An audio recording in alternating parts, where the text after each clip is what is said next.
Everybody, I'm Hill Harper, and you're listening to Five Factor Authentication, a podcast about our constantly evolving relationship with technology. Five Factor is brought to you by Norton. Everybody, it's Hill Harper. It's the Five Factor Podcast. I'm excited today. This is going to be good. This conversation is my immense pleasure to welcome today's guest, entrepreneur, founder, and visionary, Tom Bilyeu. On a mission to create and leverage commerce and media-based IP to improve physical and mental wellness, Tom has been helping people reach and redefine the limits of their potential his entire career. Now, check this out. He co-founded Quest Nutrition, a startup company valued at over $1 billion. That's with a B. That's with a B.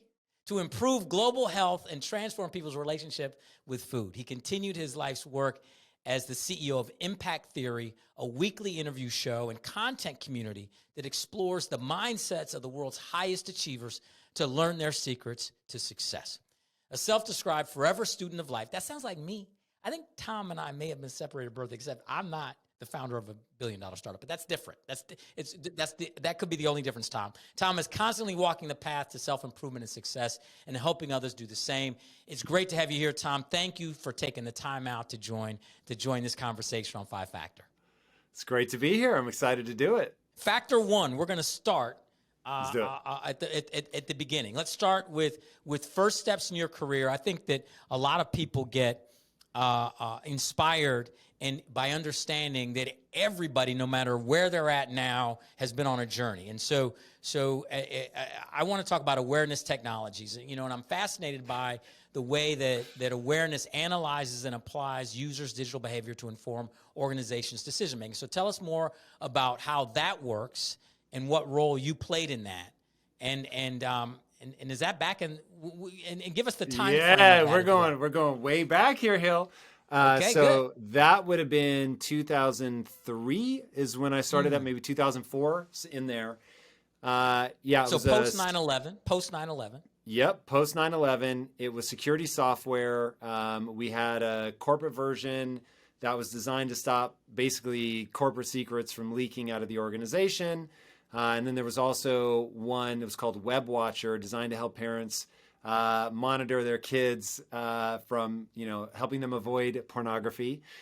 So yeah, that's where it all started. And I originally started as just a copywriter, and the guys that founded the company had said, look, don't think of yourself as a copywriter. If you act like an owner, you can actually become an owner in the company, but you have to, earn that. And so I took them very seriously and went way beyond my job description and tried to do everything I could to add value to the company. And that was really where I learned how to be an entrepreneur, was there, and did end up earning ownership in the company. And yeah, it was a pretty wild ride. It ended up being one of the darkest, unhappiest periods of my life, but it taught me some very powerful lessons. Because you were so head down working, is that why, or because you didn't think that the value of what you were putting in was getting realized, or how? Oh, no. Like, tremendous opportunities were presented, but I realized that money was not going to change how I felt about myself. And so the only thing that mattered was how I felt about myself when I was by myself. And so it was a wonderful lesson, because I showed up every day saying, hey, I will work as much as I need to work. I'm here to get rich, because I wanted to start my own studio, but I needed to raise the money first. And so I'm here to get rich. I'm here to get rich. I'm here to get rich. It was just about money. And I was, after years and years, was making more money than I'd ever made. On paper, I was worth about $2 million. And I was profoundly unhappy. And so I was like, I am living the cliche of money can't buy happiness. This is ridiculous. And so I actually went in and quit and was like, I'm so unhappy. If I don't cross the finish line, I shouldn't get anything for this. So here is your equity back. I gave them the equity back and was just like, yeah, I'm going to go move to a small town in Greece, and I'm going to write and get back to my creative career and feel alive again. That was my whole thing. I wanted to feel alive. And It just, trying to sell security software I didn't care about it. I didn't have a why. There was no purpose. There was no meaning. It was just about getting rich. And so I was like, this is a disaster emotionally. And realized in that moment a profound lesson that would change the course of my life, which is money was never going to be able to touch my self-esteem. So I had better become somebody I was proud of without money. And that became my obsession, doing something based around meaning and purpose, around making progress in my life, what I call now fulfillment, working really hard to gain a set of skills that I care about that allow me to serve not only myself, but other people. So let's dive into that, because this is awesome. And I always talk about money as a tool, not a result, but people can, if they just heard what you just said, they can resonate with that, right? And I get it. But how do you put it into practice? If I'm listening to this or watching us right now, and I want to change my life, I'm not happy. I want to profoundly change it so that I have an ability to fulfill my own personal self-esteem, my own self-worth, my own purpose, all the things you just mentioned. What's the actionable step I could take, or steps to do that? Yeah, so this is very multifaceted. So the first thing is people must understand the following truth. You are having a biological experience. Now, if you don't understand that, your whole life is going to be very confusing. Because So you're going to explain think, that. You got to break that down. Break that down. oh, I'm going to get into it. Ooh, let's go deep. Let's go deep. Let's do it. So the reality is that you are experiencing life in a virtual reality, and that virtual reality is your brain. And you really are a brain in a vat. It just so happens that the vat is your skull. And once I started realizing, oh, okay, everything I experience in life, I'm experiencing through the lens of my brain. My brain will either reward or punish me with chemistry. And so once you understand nature only has two levers to pull to get you to do what it wants, which is to stay alive long enough to have kids that have kids. That's what nature wants from you.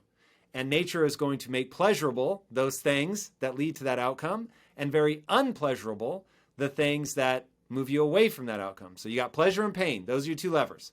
And once I realized, oh, okay, cool. So my brain, over millions of years of evolution, has become hardwired to make sure that I do the following things.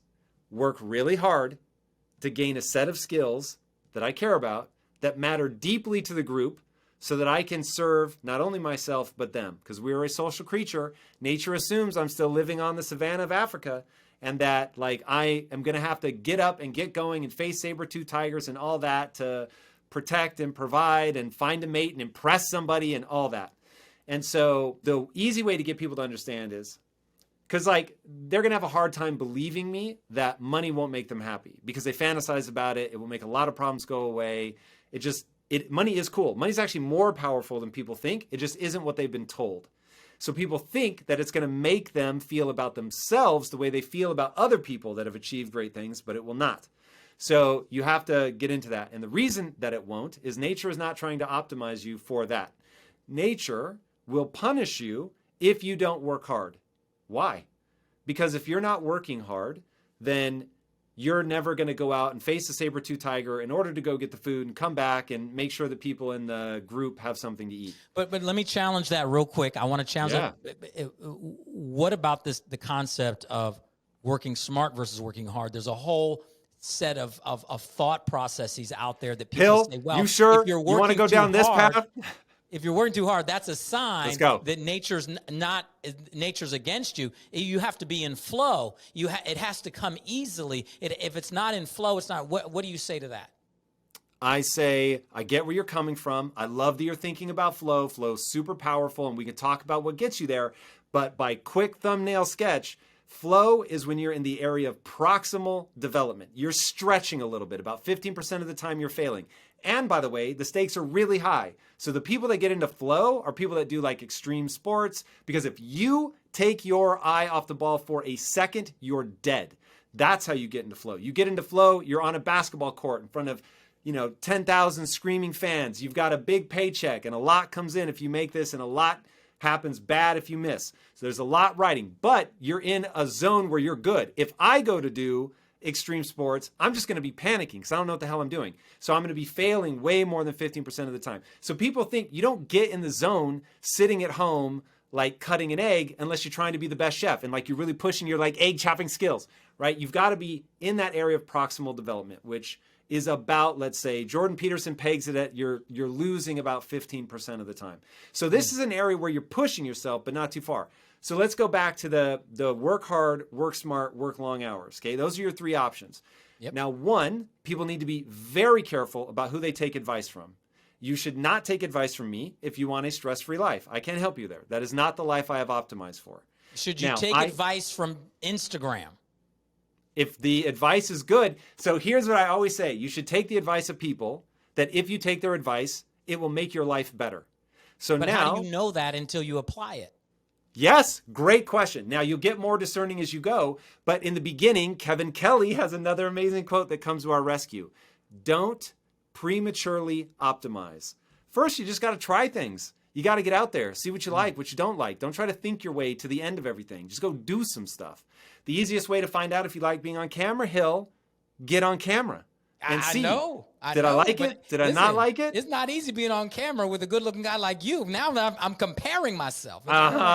You know, your mic is bigger than mine, and I don't know what that means, but it could be a metaphor. It's not the size that matters, Hill. It's not the size. So yeah, those are the key things I really want people to understand. So you've got work hard, work smart, work long hours. You're going to be careful about who you take advice from. But what I always tell people, if you're really trying to achieve something extraordinary in your life, not only are you going to need to find flow, but you're going to have to work long, hard, and smart. Why? Because you will come up against somebody like me, and I'm willing to do all three. That assumes you want to do something that's sort of outsized and great. I want to ask a question about because that brings up another interesting point, and this kind of speaks to the question around the impact social media has had on our brain, our psyche, our self-esteem, etc. Yep. That whole competitive spirit, right, or the whole comparative nature of things, meaning I may come up against a Tom 2.0 that is willing to work harder, potentially smarter, potentially this, that, has more access to more resources, but bigger network and all that.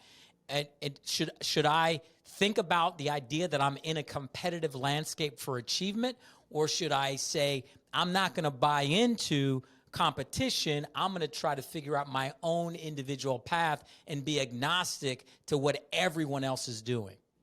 What do you want out of life? So if you're trying to be the next Kobe Bryant or the next Elon Musk, you're going to have to admit you are in a competitive field and that people are trying to take you out. And if you act naively and you don't face that reality, you will lose. And so far better to say, oh, I recognize competition is a part of that and I'm just not interested. Okay, cool. But now you're not lying to yourself. If you're telling yourself a BS story, oh, you don't need to be competitive to win. Yes, you do. Like the reason that Kobe won is because he showed up before anybody, he worked harder than anybody, and he had a freakish amount of natural talent. So you put those together, and now you've got somebody that can't be beaten. But if you think that you're going to beat Kobe without trying to outcompete him, it's just not possible. The human animal is designed to adapt, okay? So you can get better. Now, we're 50% hardwired, roughly, 50% malleable. So natural talent makes a big difference. I could play just as much basketball as Kobe, and I'm still going to lose to Kobe. I just don't have some of those natural talents, whether it's reading the court or the ability to jump, whatever. But I could 100x my abilities, just like he could 100x his ability. So we'll say that the amount you can improve is the same, and the vast majority of humanity never maxes out on what they can improve on in any area, let alone to the degree that somebody like Kobe does, and also in an area where he had natural talent. So my thing is that if you want to get great at something where it is a competitive field, for you to lie to yourself and say that there's no competition, that doesn't make sense. But for you to admit that you don't like competition, it doesn't make you feel the way that you want to feel, hey, fair enough. That's why you need to figure out, don't prematurely optimize, find the life that you actually will love living even when you're losing, okay? That's the key caveat. If you can love your life even when you're losing, you're on the right path. So, and through that, you may find, cool, I don't want to be in a competitive field. I want to move on to next, factor 2. Your next move was to found a protein food company. You were able to grow Quest Nutrition from a startup on a mission to revolutionize our relationship with food to a very successful company valued at over $1 billion today. What inspired the move? from tech to food. Why food of all industries? And I assume it may have something to do with some of the things you just told us about this process. So could sort of describe how we got to that process, through that process to Quest. And then how did your experience from being basically from a tech firm and a startup there to food, how did those things even relate? Yeah, so going back to the awareness tech story, I go in and I quit. I'm profoundly unhappy chasing money. And the guys who were my partners at the time were like, whoa, like, hey, you caught us off guard. What would need to be true for us to keep working together? And because they were like, we're actually unhappy too. And so I said, look, it's got to be something based on passion. It's got to be something that we love doing in and of itself. I want to be myself. Right now we'd say I want to be authentic, but it was like, I want to be myself. I don't want to be a slick marketer. Like, I want to connect with people and build community. And so basically I had identified social media before it was a thing that brands were using. And so I gave my partners this whole pitch. So my partners were even more obsessed with like diet and nutrition and weightlifting than I was. And so that was like, food was the area of overlap. For me, it was about saving my mom and my sister, right? So I'd grown up in a morbidly obese family, and I wanted to make food that they could choose based on taste, because I had learned in chasing money, that's not going to give you the energy you need to fight every day to make this work, but having meaning and purpose will. So I associated that meaning and purpose to it. And so that was why we did food. And then it was something that I knew that I could love even if we were failing, because it meant so much to me to try to help. And I had used food to transform my own physique so profoundly that I was like, wow, this is really something we could do. So I pull my partners aside and I said, look, there's this thing. It wasn't called social media back then, but it's social media. And I was like, we can build a community doing this. We can celebrate people, do what we ended up calling mirror marketing, like showing the customer back to themselves, celebrating them, their journey, their weight loss, whatever. And dude, it just went crazy because nobody else was doing it. Because I had a film background, I was able to tell stories in a very visual way, get people excited, know how to hook people in. And so it was just the right thing at the right time. And because we all loved it, we weren't worried about whether it was going to be a big business, but we were business savvy enough to know how to set it up so that it could be a big business. And so it just took off. It was an absolute rocket ship. Now, I almost had a filling pulled out with one of those early Quest bars. Those things were so hard. I mean, I loved it. Talk me through the differentiator that you guys had, because to me, you didn't put a coating around it, because I assume most bars with the coatings, the coating is like sugar or something like that, right? I assume that's it. So you didn't put a coating around it. You had to rely on people sort of reworking their brain and not expecting as much of a pleasurable type of consistency maybe as like a nougat bar, like a Mars or Mount. You know, walk me through that. Was it just like, listen, we're going to bet that people they're going to understand that putting less into a bar and more nutrition and more protein into a bar with lower carbs, lower sugar, that they're going to recircuit their brain around what's pleasurable. Is that the idea, or how did that work? Not quite. So the way we were looking at it is, at the time, and now that Quest exists and everybody's reacted to it, it seems obvious. But at the time, people were like, wait, sugar's a problem? People were acting like as long as you put protein in it, even though it had 50 grams of sugar, that you were good to go. And we were the first bar that was like, you can't do that. That's crazy. And so we were telling people, test your blood sugar. Like, eat their bar, test your blood sugar. Eat our bar, test your blood sugar. So people could see, like, we had just done something fundamentally different. And so we had a bar that didn't have sugar, but it tasted like it had sugar. And so it's just an absolute game changer. And what we started doing was telling people, look, if the bar is cold, then it's going to be very hard. But if you heat it up in the microwave a little bit, then it becomes super soft and gooey, almost like a cookie. And so that became the thing. People were going crazy. They were posting pictures of all the different ways you could heat it up, warm it up, cook it, prepare it.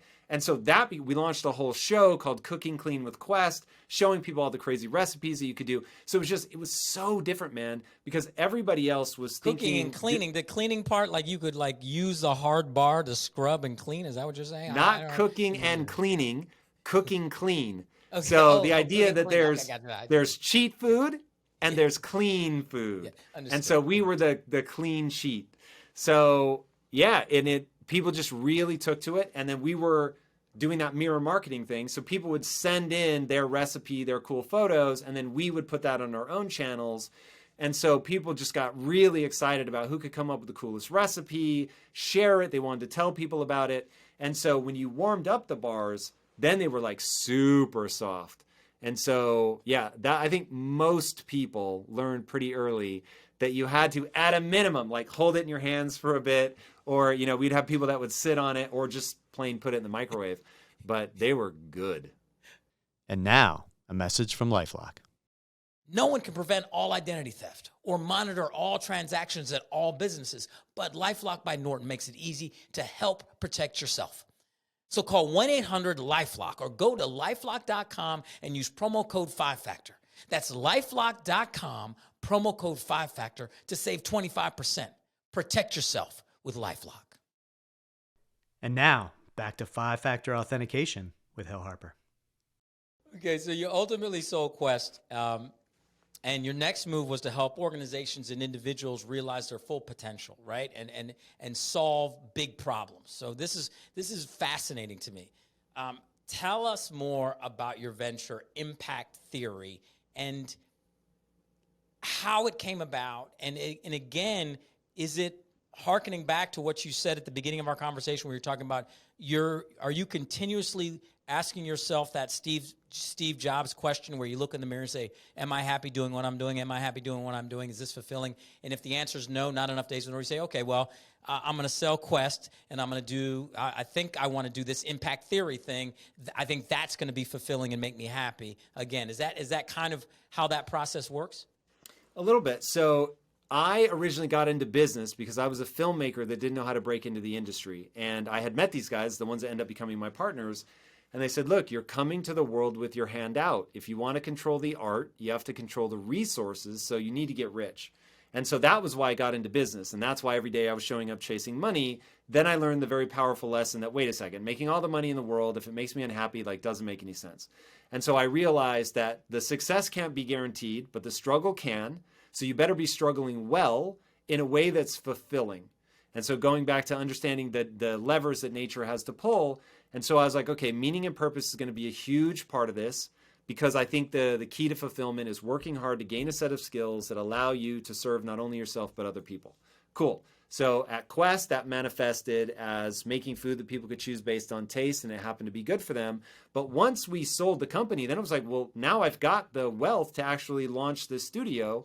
And now, because we ended up working with so many people in the inner cities, I had a really strong thesis about how filmmaking, or storytelling, probably a better way to say it, how storytelling could actually help these incredible people that were stuck in the inner cities because of poor mindset.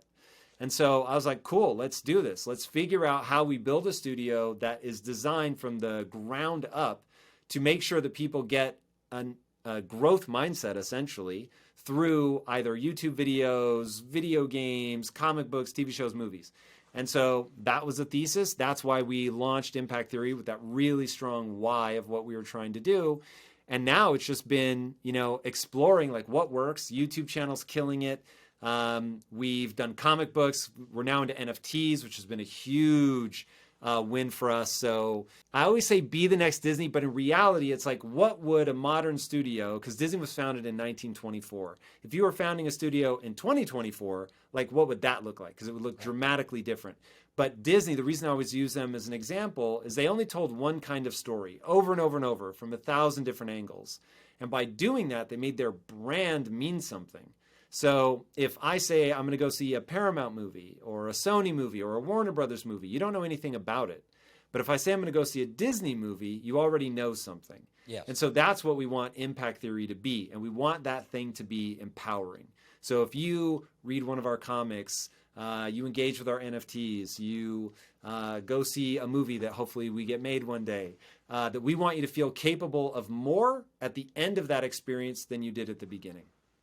I think that's great. And that's, without question, with my books, and the reason why I got into acting in the first place was that, right? I saw people like Sidney Poitier saying, as a black man, read stories and saw Paul Robeson or Denzel Washington play these characters and say, hey, there's a different walk than what greater society says about who I am as a black man. And I think that the work you're doing is great. And so talk about impact theory in terms of what are the areas that you think are most ripe right now as far as entertainment, storytelling, et cetera, around empowerment? Like, is it animation? Is it AI? Is it VR? Is it YouTube and setting up as many diverse voices and YouTubers as possible? Where are you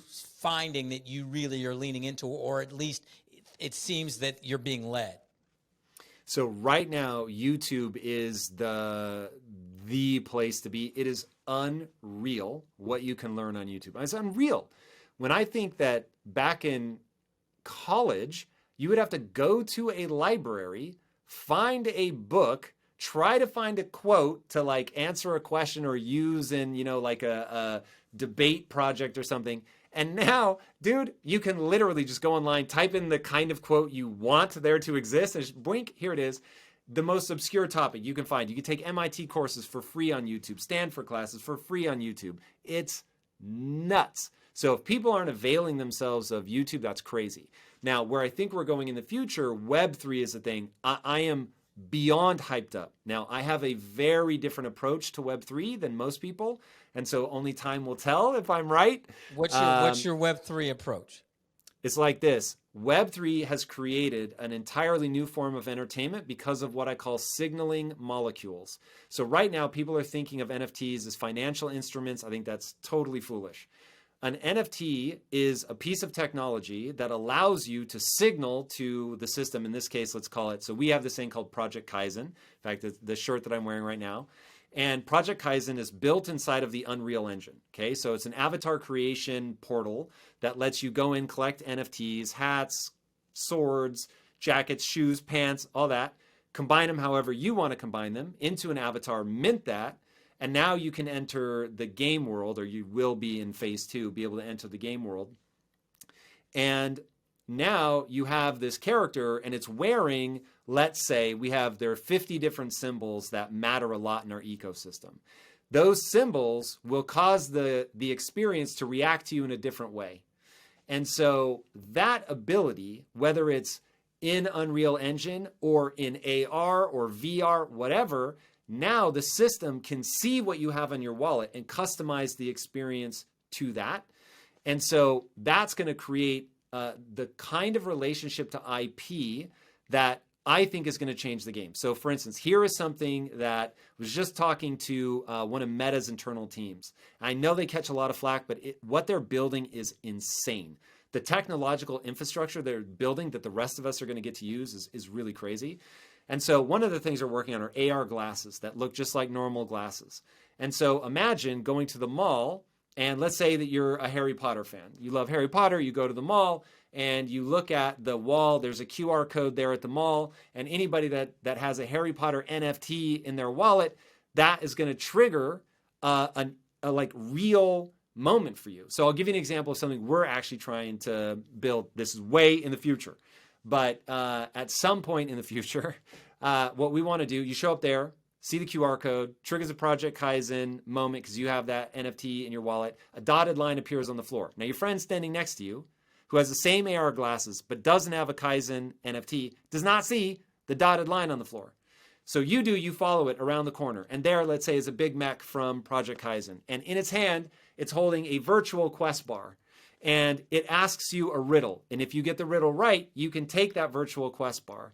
And then it shows you a dotted line that says we have a participating partner here at the mall. You can go redeem this for a real quest bar. And so you then take that in, you show that NFT that you just earned by solving the riddle in game, right? Inside of the Project Kaizen game, but in real life there at the mall, and you can go get your reward.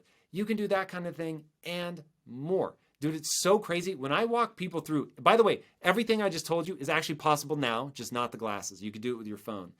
Right. But it's going to become this seamless experience that people have with these stories that mean so much to them, that allow them to have a much deeper relationship with that character. It is going to change entertainment profoundly. I think that you're absolutely right. And my lens around Web3 and the company I started that's leaning into this space called the Black Wall Street is taking on the racial wealth gap and looking at the recirculation of dollars in marginalized communities and how a black community can have $1.6 trillion of spending power, but if the dollar leaves the community within 6 to 7 hours, there's no opportunity for cross-generational wealth transfer, jobs, opportunity, growth, et cetera.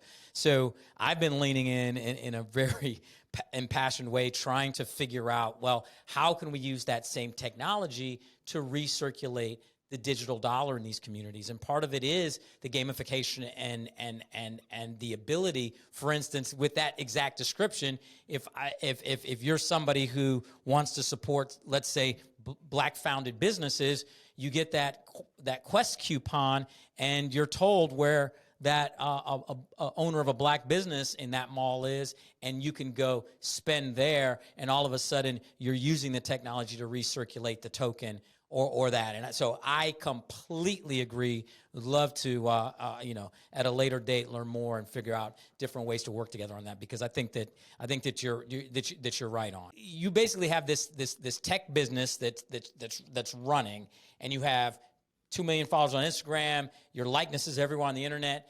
How do you think people should think about digital vulnerability, cyber safety, cybersecurity, and privacy? How do you think about that?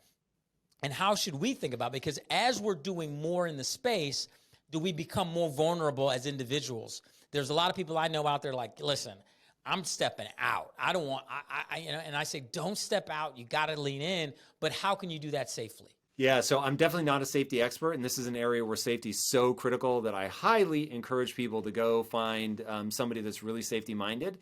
So the thing that I know is how you protect your own sort of mental sanity in a world where people can hit you with negativity from all around the world in real time on a device that's very intimate. And so my thing is, understand the way that it works. This is all about the algorithm. And so understanding you need to cultivate your feed so that you're only getting things that are informing you, moving you forward, empowering you. You have to be very careful because you can inundate yourself with negativity, and you can create unintentionally, but you can create like a death loop of an echo chamber where you're only hearing like, it's all bad or it's all good. You need like disconfirming evidence. I think that's really important. And then if you're somebody that's putting content out, you have to really be careful about how you ingest comments. Because if you're finding that you're getting a lot of negative comments, that can be really devastating for people. And so you have to be really thoughtful. So for me, like I'll take in comments to understand like what's working, what's not working, but I've done a lot of work to make sure that I value myself for being a learner and not value myself for being right, smart, worthy, fast, wrong, whatever. And so, but even with that, like I don't spend a lot of time in comments, especially if they're negative. So people have to be super, super thoughtful to really keep that clean. And so Discord, one of the downsides to Web3 is because so many people are focused on the financial instrument side of it all, that Discords can become toxic really fast. But Discord's this incredible tool. It's this really interactive space for your community. And so recently we finally just came in and said, look, anybody that's not happy, we will give you guys a refund. Take the refund, limited time, by the way, if anybody's hearing this during the window while it's open. But we're not going to allow negativity anymore, just like full stop, simple as. So you'll have a way. You can, of course, send us if you have comments, concerns, whatever, you can send it directly to us and we'll go through it. But like people really have to take control of the spaces that they're in if you can control it, and then avoid spaces if you can't and they're getting out of hand and they're turning negative. You literally just have to create space. And the number of people, especially if they're young, that don't feel like they can just turn that off and be like, oh, I'm not going to do that. Dude, if I were getting bullied in school, the number one thing I would do is cease to look at that stuff. Like the only thing worse than it happening is being aware that it's happening. So anybody out there, if you're being bullied and you're young, I had a guy come up to me after I graduated college, and this was somebody that I went to high school with. And he was like, yo, Tom, I just want to apologize. I was like, for what? And he was like, for being like so mean to you in high school. And I was like, brother, here's the good news. I was so oblivious. I had no idea. If you were being mean to me, I didn't see a single bit of it. And so for him, it was like really real that he had made fun of me. He had been cruel to me. He had talked about me. I don't know if he thought he was doing it to my face, whatever. But being oblivious to it and not finding out about it for like 8 years, there was no emotional trauma whatsoever. So I know it feels like, oh, I'm not in the know. I'm not one of the cool kids, whatever. Dude, your brain is so malleable at that age. Way better to just not be aware. So I know kids aren't going to be able to do it, but I would flush my phone down the toilet before I would sit there and let myself be bullied. They can't bully you if you never see it. So yeah, I would be hyper protective of my own sanity with that for sure. Yeah. You know, you've been operating in this in the center of the tech evolution in America throughout your entire career. And when we think about, you know, where things are going, we talked about Web3. How can we try to optimize, using a term you used, how can we try to optimize for social good, social justice, equity, inclusion, things that I believe in? There may be folks out there that you know, will say, well, Hill's using terms that the woke people use, and that's bad, blah, blah, blah.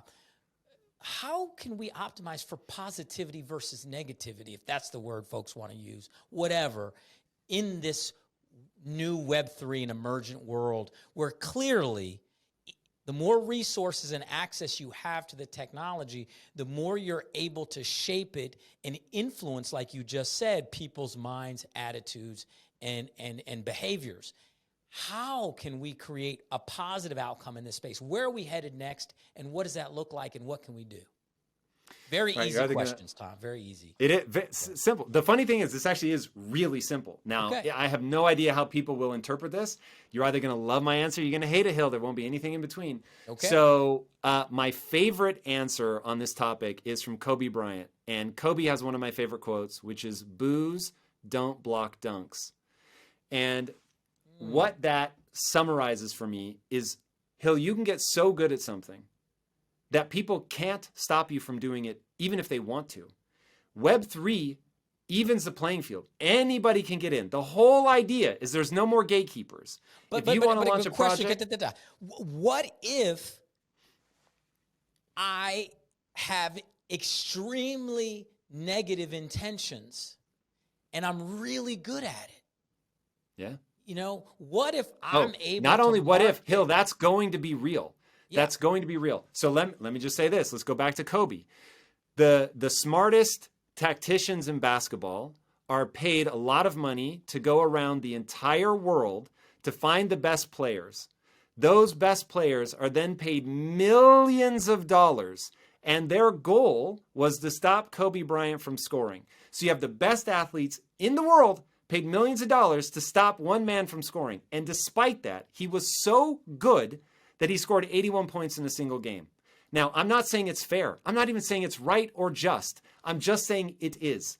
And so I am not the person that's like, hey, spend the rest of your life planting trees under whose shade you will never get to sit, and it's for future generations. I'm glad there are people like that. I'm not one of them.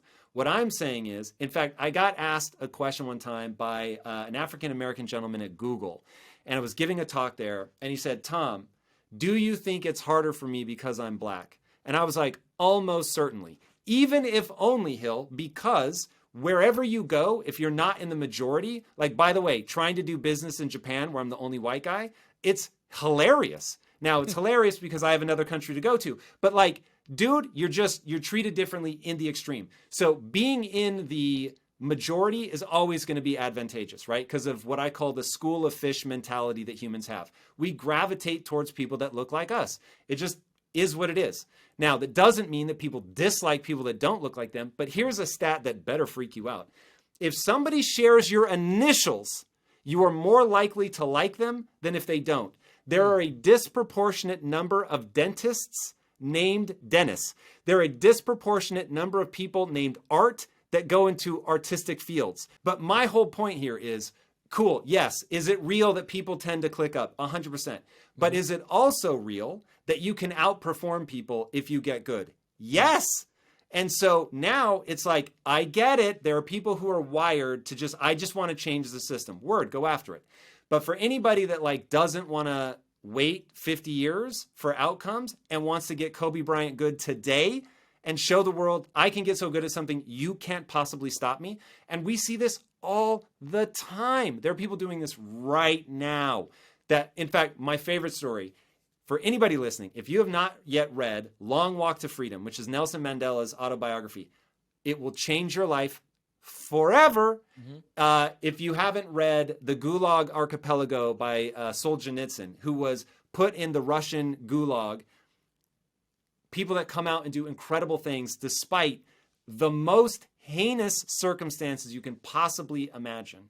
And yet, as Nelson Mandela comes out, and he didn't use this word, but this is what I took away, that basically he said, when you're oppressed, there are three options before you: remain oppressed, become the oppressor, or find a third way of unity. And he said, you don't want to remain oppressed for obvious reasons. That doesn't work. It's not tenable.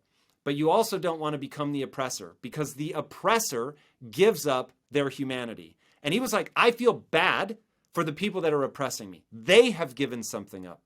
And so when he came out, he put people on his security that were white, that were a part of apartheid South Africa. And people were like, what are you doing? And he was like, this is the only way to reconcile and move forward. You have to show trust. You have to bring people together. Now, he wasn't an idiot, and of course he took precautions.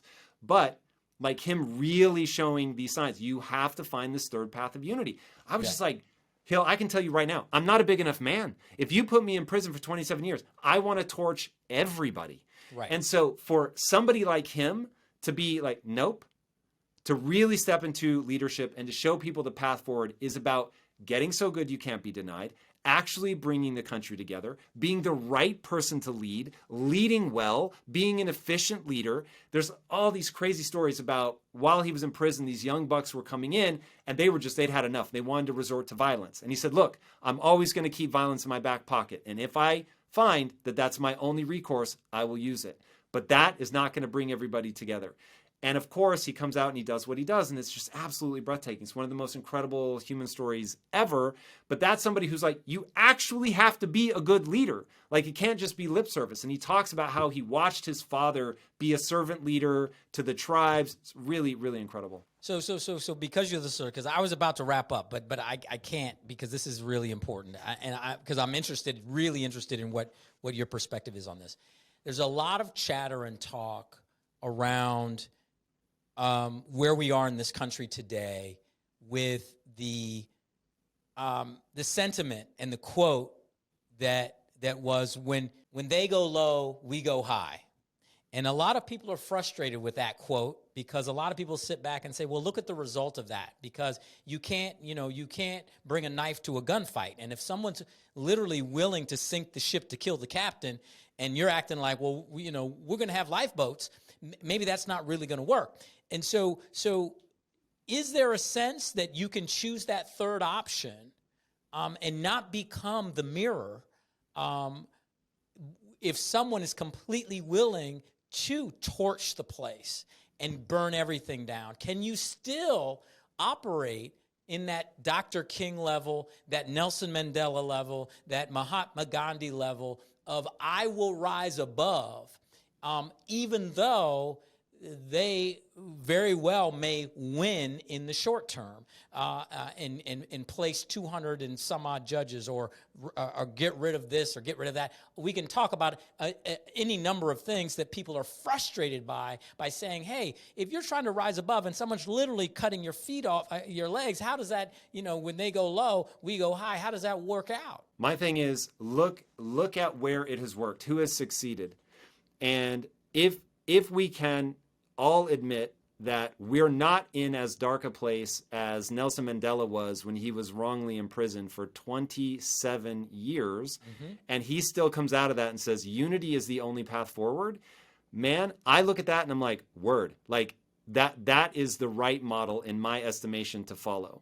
And when I see the country racing towards the opposite ends of the spectrum, I'm like, this doesn't end well. And I worry very deeply that people are not thinking about how ugly it gets if it becomes open violence. Mm-hmm. And the reason that wars end is because people get so tired of watching people they love die that they're just like, any compromise will do.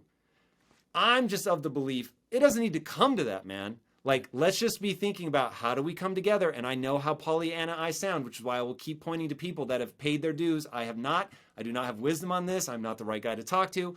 But I'm just looking at people who have done it and gone, hey, like, what we're going through is not what Gandhi went through. What we're going through is not what Nelson Mandela went through. I'm not saying we don't have problems, but damn, like, I wouldn't want to be in those situations. And if those guys, Martin Luther King, if those guys are like, unity is the way, count me in. Like, unity is the way. Let's find it. Also, that energy just feels better. Like, wanting to come together, wanting to bring people together, wanting to love people. And I get how I sound, meaning I sound soft. I understand that. But I really think their emotions make you go one of two ways. You either feel like you're expanding and you feel lighter, or they make you constrict and you're contracting. When I think about unity and love and like, how do we come together? It makes me feel expansive and light, and it puts me in a good place. When I think about, yo, we got to fucking fight and light swords on fire and go ham, it's like, it makes me close down. It makes me like, you know, get in that gritty pose. I don't think that's where we want to be, man. It ends in, so here's where I like to think of myself as Captain Optimistic. I am legitimately afraid this country is headed towards civil war. And if you know Ray Dalio, there's nobody on planet Earth who has looked at countries and how they rise and fall apart more than him. If I remember correctly, he has spent hundreds of millions of dollars researching this. He did a book called Principles for Dealing with a Changing World Order, which maps out like 3,000 years of history of empires rising and falling and what that fall looks like. And he really focused on the last 500 years globally. What were all the empires that went up and came down? And through that book, he says that there's a 6-stage cycle. And stage 6 is total collapse. And he puts America at somewhere in stage 5. And his thing is, when he wrote the book, he said, I give America a 30% chance of going into civil war in the next, I forget, like 10 years, let's say. And I interviewed him after the book, and I said, okay, Ray, you wrote the book about 18 months ago. What odds do you give us of going into civil war now? He said 40%. Now, I'll remind everybody, this is the guy that spent hundreds of millions of dollars. He's one of the wealthiest people on planet Earth. He spent hundreds of millions of dollars researching the rise and fall of empires and what the moment looks like as they go from phase 5 into phase 6. He's saying we're in 5. He's not exactly sure where in phase 5. He doesn't know if it's 20 years or 50 years, but he's like, not a single empire has lasted forever, and they almost always fall from within. Now, dude, when you look at charts of who gets elected in America, it's always either the Democrats or Republicans, and it's always whichever one of them is closest to the middle at the time of the election. And dude, when you look at the graphs, we are just like pulling apart. It's like we haven't been this far apart since either the 60s or 70s. It makes me sad. As a lover of humanity, it makes me very sad. And so I'm just like, hey, how do we get back together? How do we find common ground? How do we find love? How do we find the things? It's like where we want people to win. Like in a marriage, I will just tell you, if you don't want people to win, you've got a problem. You've got to want other people to win. You've got to find that path. But, and this is where I'll put the caveat, people have to have some Kobe in them. They've got to be prepared to like bust ass and work and like really get good at that thing that's going to add value to themselves, their family, their community, and to other people. You can't just be like, yo, you have to come to me. It's like, you've got to be Nelson. You've got to come out saying, I'm going to be a good leader. I'm going to work at being a good leader so that you can contribute and help people come together. Now, again, I don't consider myself the wise man here. Oh, dear God. No, stop. Very much. No, you just are the wise pointing at man other people. because you've given such good information. Now, I'm going to put you on the spot, though, real quick, because this is going to be easy coming off the dome. I want you to give us, this is called 5 factor. I want you to give us your 5 most important factors for living a full, authentic life in this tech-driven world? What are your 5 factors? Okay, so these are going to be, I think, weird. Okay. Number 1, you've got to prioritize sleep. If you don't sleep, everything downstream is off. Your mentality, your ability to focus, love, have fun, all of it's gone. Agreed. Next, you got to get your diet right, because your brain and your gut communicate in ways you can't imagine. And if your gut isn't right, your brain won't be right. You're going to start hearing about what they call leaky brain syndrome. It's just like I've leaky heard about gut, leaky but it happens gut. in your brain. Yeah. It is literally the same. That's and why I it's stopped eating caused by the tomatoes, same because thing. Dr. Gundry told me tomatoes give me leaky gut. I thought tomatoes were good for me because I wouldn't get prostate cancer. But all of a sudden, Dr. Gundry's saying I got leaky gut if I eat the tomato. I mean, I don't know what to do anymore. Yep. No, I hear you, man. Diet, it's personal experimentation, first of all, but you got to get it right. I won't derail because I got to get all 5. Yeah. The third thing is, I would say exercise. I'm going to put exercise and meditation together so I don't run out here. So, but that's, again, about getting your mind right. It's not about the body. I hate exercise, but what it does in terms of neurochemistry is incredibly important.